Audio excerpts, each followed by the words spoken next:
சிலர் வந்து ஒரு சின்ன குண்டு மணி தான் வச்சுருந்தேன், அதையும் நான் வித்துட்டேன் பாஸ்டர். அதான் வெளியில் என்னால் தலை காட்ட முடியாது. அதனால நிறைய பேர் பார்த்தீங்கன்னா சிலர் வந்து இந்த நகை போடுறதுக்கு பழக்கம் அவங்களுக்கு இருக்கும். சொந்தக்காரங்க நிறைய பேர் நகை போட்டால் தான் அவங்கள மதிப்பாங்க, இல்லைன்னா மதிக்க மாட்டாங்க. உடனே இவங்க என்ன பண்ணுவாங்க தெரியுமா, அந்த தங்கத்தை மாதிரி என்ன இருக்கும் அப்படின்னா அப்படியே டூப்ளிகேட் இருக்கும் பாருங்களேன், உடனே அதை போய் கடையில் வாங்கி அதை போட்டுருவாங்க. ஏன்னா நகை இல்லாமல் போனால் யாராவது நம்மளை தப்பாக கேட்டுருவாங்கன்னு. ஆனால் நிறைய பேர் பயந்துட்டே போவாங்க. ஏன்னா அப்படின்னா ஒரிஜினல் டூப்ளிகேட்டையும் சிலர் என்ன பண்ணுவாங்க, ரொம்ப ஈஸியாக கண்டுபிடிச்சிருவாங்க. ஐயோ கண்டுபிடிச்சிடக்கூடாதே அப்படின்னு சொல்லிட்டு கொஞ்சம் நகை மட்டும் அப்படியே நகை போட்டிருக்காங்கன்னு தெரியணும்.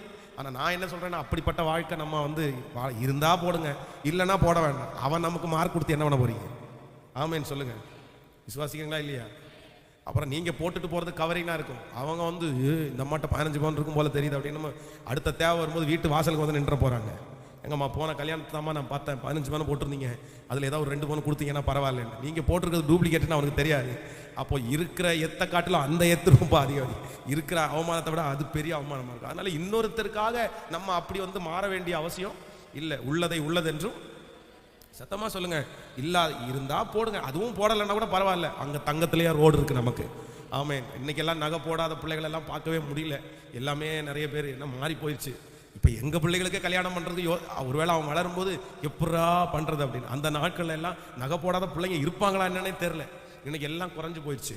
ஆனால் நாங்கள் எங்கள் ஃபேமிலி யாருமே அப்படி போட்டதில்லை. எங்களுடைய பாஸ்டர் எங்களுடைய அந்த எல்லாருமே அப்படி நகை இல்லாமல் வளர்ந்தவர்கள் தான். ஆனால் அடுத்த ஜெனரேஷன் எப்படி இருக்குன்னு தெரில. அது பரலோகம் போகிறதுக்கு தடை இல்லை, ஆனால் அதை வெறுக்கிறவர்கள் வந்து குறைந்து விட்டார்கள். ஃபர்ஸ்டெல்லாம் பரிசுத்தவான்கள் வந்து உலகத்தில் எல்லாத்தையும் வெறுத்தாங்க. அவங்களே வேண்டாம், எதெல்லாம் மதிப்பாக இருக்குதோ அதெல்லாத்தையும் வெறுத்தாங்க. இன்னைக்கு அந்த உபதேசம் எல்லாம் எல்லா இடத்துலையும் இல்லை. அதனால இல்லாத ஒன்றை நீங்கள் என்ன பண்ண வேண்டாம் சொல்லுங்களேன், இல்லாத ஒன்றை காமிக்க வேண்டாம். அதனால தான் சொல்லுவேன், கல்யாணம் நடக்க போகும்போது எது இருக்குதோ அதுக்கு தகுந்த மாதிரி கல்யாணம் நடத்துவோம். அது இருக்கிறது மாதிரி சாப்பாடு போடுவோம். இன்னைக்கு வெறும் ஊறுகாய் வச்சு தக்காளி சாதம் தான், இல்லைன்னா தயிர் சாதம் தான் கொடுக்க முடியும்னா தயிர் சாதத்தை கொடுத்துருவோம். ஆமேன்னு சொல்லுங்கள்.